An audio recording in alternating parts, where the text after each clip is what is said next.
Tender 1100 కోట్లకు పిలిస్తే 2000 కోట్ల అవినీతి ఎలా జరిగిందని బీఆర్ఎస్ నేతలపై ప్రభుత్వ విప్ వేముల వీరేశం మండిపడ్డారు.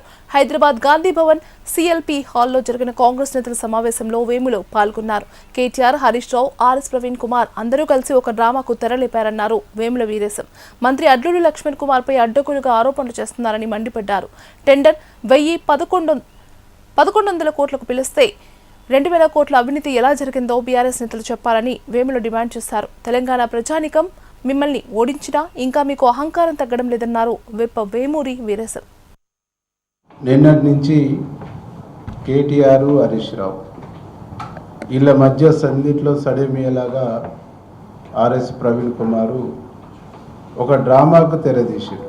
గడిచిన 2 రోజుల్లో నల్లగొండ మీటింగ్లో కానీ మొన్న రైతు భరోసా రైతులకు అందిస్తున్నటువంటి సందర్భంలో జరిగిన మీటింగ్లో కానీ మా ముఖ్యమంత్రి గారు చాలా స్పష్టంగా స్ఫూర్తిగా బయట మీరు మొరగటం కాదు, మీ ప్రతిపక్ష నాయకుడిని తీసుకొని అసెంబ్లీకి రండి, అసెంబ్లీలో చర్చ పెడదాం, 10 సంవత్సరాల మీ పరిపాలన, 2.5 సంవత్సరాలు దాటిపోయిన మా పాలన మీద చర్చకు రెడీ అని చెప్పేసి మా ముఖ్యమంత్రి గారు ప్రకటించారు.